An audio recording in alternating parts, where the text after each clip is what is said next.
Oi pessoal, tudo bem? Eu sou a professora Briane Mourão, professora de matemática, e a nossa aula de hoje vai para os 6º anos, com o título de adição. A gente teve um desafio na aula anterior, e aí a gente vai verificar o desafio aqui, né, as respostas do desafio. Eu pedi para que vocês pegassem 4 cartões e neles escrevessem os números 3, 8, 5 e 7. E aí pedi para que vocês mexessem esses cartões e pudessem escrever na letra A um número par, na letra B o menor número ímpar e na letra C o maior número ímpar maior que 7.000. Então vamos observar aqui, ó. Mexendo esses cartões, para escrever um número par, a gente sabe que a condição para isso acontecer é que o final do número seja um número par. Desses cartões que a gente tem aí, o 8 é o único número par que a gente tem. Então, ele vai ter que ficar no final desse número. Mas a questão não deu outra condição. Então, eu poderia colocar todos os outros cartões em qualquer ordem, desde que o final fosse 8. Nesse caso aqui, eu sugeri o exemplo aqui de 3.578 como nosso número par. Já na letra B, ele está pedindo que a gente escreva o menor número ímpar possível com esses cartões. Então, além de ser número ímpar, agora já não pode terminar mais com 8, eu tenho a condição de que ele tenha que ser o menor possível com esses cartões, tá? E aí a gente tem que o menor número ímpar possível é o 3.587, né? Porque a gente vai ter que escrever o número ímpar que seja o menor. E aí, na letra C, ele pede o maior número ímpar maior que 7.000. Então, se a gente observar direitinho, eu tenho 8.753 como o maior número ímpar que pode ser escrito com esses cartões e que é maior que 7.000. Agora, vamos para a nossa aula de hoje. A gente vai falar sobre a adição dos números naturais. E o processo de adição a gente já conhece bem, né? A ideia de adição é juntar quantidades. Então, aqui eu trouxe um probleminha para a gente ter esse exemplo. Ó, na escola onde Joana estuda, há 358 alunos no período da tarde e 536 alunos no período da manhã. Qual é o total de alunos dessa escola? Então, é um processo nosso natural, né? Que a gente queira saber essa soma. A gente acaba nem sabendo, às vezes, a operação de fato, mas já sabe que é para juntar. E essa ideia é a ideia da soma aqui, ó. A gente vai ter que resolver essa adição, 358 mais 536. E para resolver isso, a gente tem uma forma que é a mais usual, a forma mais normal de se fazer essa soma, né? A gente coloca uma parcela sobre a outra e a gente vai somar de trás para frente, respeitando essas unidades. Então, aqui, ó, a gente já aprendeu as centenas, as dezenas e a unidades, na verdade, de trás para frente, né? Unidade, dezena e centena. E sempre vai colocar nessa ordem para que a gente faça a operação em cada uma delas. Se exceder, a gente vai colocar um número no próximo. Então, aqui, ó, 8 mais 6 vai dar 14. Só que aqui eu vou colocar 4 e vem uma dezena para a próxima coluna.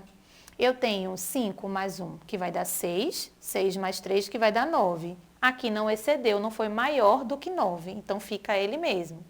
E o 3 mais 5, que vai dar o 8.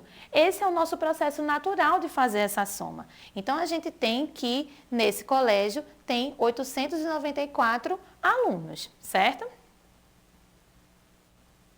Bom, gente, outro processo que a gente pode utilizar é fazer a decomposição desses números para somar. Então, eu trouxe o mesmo exemplo, mas com outra maneira da gente resolver. Perceba que aqui agora a soma vai ser a mesma, mas eu vou decompor o número 358 em 300 mais 50 mais 8.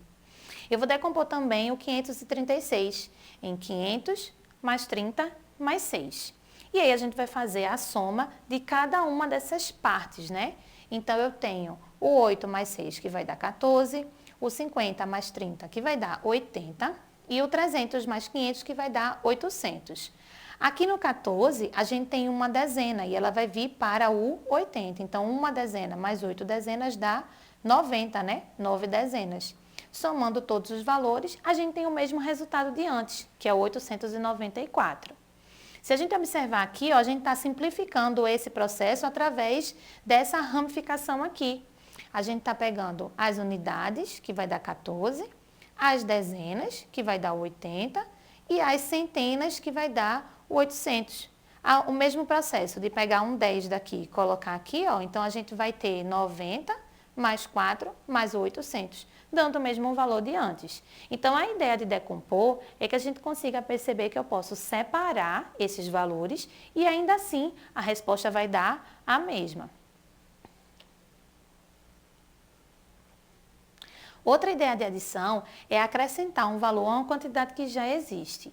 Então, aqui, ó, a gente já viu que nessa escola tem 894 alunos. Se forem matriculados 87 alunos, qual é a quantidade total que essa escola vai ter agora? Então, a gente já tem uma quantidade específica e vai chegar mais gente, né? A gente vai ter que acrescentar 87 a 894. Vamos ver como é que vai ficar aqui, ó. Dois algoritmos que a gente já viu antes, duas maneiras de fazer isso, através da decomposição e da soma que a gente faz normalmente. Essa é interessante da gente visualizar porque aqui a gente não tem a mesma situação de antes, né? No exemplo anterior, eu tinha dois números onde a quantidade de algarismos eram as mesmas. Aqui eu tenho 894 com 3 algarismos e aqui eu tenho 87 com 2 algarismos. Então, ó, sempre de trás para frente, a gente vai fazer a soma na unidade. Se for maior do que 9, a gente vai pegar essa dezena e colocar na frente, que é o caso que vai acontecer aqui, ó. 4 mais 7 vai dar 11, uma dezena vai aqui para frente. Então, eu tenho 9 mais 1, que vai dar 10, mais 8 vai dar 18. 18, fica o 8 e vem 1 para aqui para frente. Agora, a gente tem o 8 com 1, que vai dar o 9. Se a gente for para a decomposição, a gente vai ter o mesmo resultado. É só outra maneira de fazer. Eu tenho 894, que é 894. Eu tenho 87, que é 80 mais 7. E aí, a gente faz o mesmo processo, ó. Eu somo aqui 4 com 7, que vai dar 11, 90 com 80, que dá 170, depois o 800, que não tinha ninguém para fazer essa soma, né? Porém, duas contas aqui passaram, né? A gente tem o 11, que deveria só ser unidade, então eu peguei o 10 daqui e posso colocar aqui, ó, 170 mais 10 vai dar 180. Só que aqui eu tenho 100, então eu vou pegar esse 100 e colocar nesse 800, que vai dar 900. Perceba que toda vez que a gente tem uma quantidade a mais daquela unidade, a gente vai pegar e colocar na unidade seguinte, que o valor no final dessa soma vai ser o total de alunos igual a 981. E aí vamos praticar rapidinho com um exemplo. O pai de Beto gastou R$ 523 para consertar o carro dele. Em seguida, gastou R$ 142 no supermercado. Quantos reais ele gastou? Essa conta aí, acho que a gente já faz quase todo dia, né? A gente vai fazer o somatório desses gastos, vai juntar esses valores. Então, se a gente pega 523 e soma com 142, a gente vai ter um total de R$ 665 que foram gastos. É só juntar esses valores, somar esses valores, né? 2 mais 3 vai dar 5, 2 mais 4 vai dar 6 e 5 mais 1 também vai dar 6. Vamos dar uma olhadinha agora numa parte bem importante, que é propriedades da adição. Vê o que vai acontecer aqui, ó. A propriedade que é chamada de comutativa, ela diz assim, se eu pegar a soma de 523 com 142, dá 665. E se eu trocar, também vai dar a mesma resposta. Então, esse nome comutativa, ele dá a ideia de troca. Eu posso trocar a posição, trocar a ordem da operação, mas a resposta da soma tem que ser a mesma. Então, a gente tem aqui, ó, em uma adição, trocando a ordem das parcelas, o resultado permanece o mesmo. Próxima propriedade é chamada de associativa. Associar é juntar de maneira diferente. Então, o que está acontecendo aqui? Ó? Eu tenho a soma de 12 com 15 com 13. E aí, na ordem que está aparecendo, o 12 mais o 15 dá 27 e o 27 mais o 13 dá 40. Mas eu poderia ter feito isso em outra ordem. Aqui eu poderia ter feito o 15 mais o 13, que vai dar 28, e depois 28 mais 12, que vai dar o mesmo valor, 40. Então, essa ideia de associar foi fazer a soma toda, mas em partes diferentes. No primeiro momento, eu somei esses dois primeiros, para depois pegar o último fator. No segundo, eu somei os dois últimos para pegar o primeiro depois. E aí a gente percebe que a propriedade diz assim, ó, em uma adição de 3 parcelas, associando as parcelas de diferentes maneiras, o resultado permanece o mesmo. Próxima propriedade é o elemento neutro. E aí a gente vai utilizar esse nome para outras situações também. Quando a gente usa esse nome neutro, significa que ele não influencia, né? Que ele não faz tanta diferença assim. Então, quando a gente tem um elemento neutro que não faz essa diferença na soma, esse número tem que ser o zero. Porque zero somado com qualquer valor, a resposta sempre vai dar aquele número. Nesse caso aqui eu tenho 87 mais o zero, que vai dar 87. Ou seja, somar com zero não influencia no valor desse número. Em uma adição de 2 parcelas, quando uma delas é zero, o resultado é igual a outra parcela. Dizemos que o número zero é o elemento neutro da adição. E aí a gente pode realizar essa adição de maneira comutativa. Aqui tem uma ideia da gente praticar. Uma dica que eu quero dar para vocês é, situações como essa, que dá para a gente fazer essa soma movendo essas possibilidades, a gente tenta encontrar somas que a gente já conhece. Exemplo, ali eu tenho 39 mais 25 mais 11 mais 25.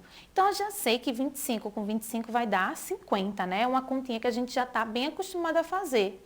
E esse 39 mais esse 11? Ó, esse 1 com esse 9 vai me dar 40, né? 39 mais 1 vai dar 40. Tem o 10 que ficou aqui, somando com esse vai continuar 50, né? Agora com essa soma. Então, a gente vai ter 50 do 39 mais 11 e tem 50 do 25 mais 25. Essa soma vai me dar 100. É legal, né? Quando a gente consegue perceber que eu posso juntar isso de maneira diferente, ao invés de fazer o 39 mais 25 mais 11 mais 25, que podem dar números não tão difíceis, mas que a gente consegue fazer essa conta mais devagarinho, do que a gente perceber que pode mudar a posição dessa soma e no final achar a mesma resposta. Eu espero que vocês tenham aprendido, curtido a aula de hoje. A gente vai se ver na próxima. Realizem os exercícios e até mais!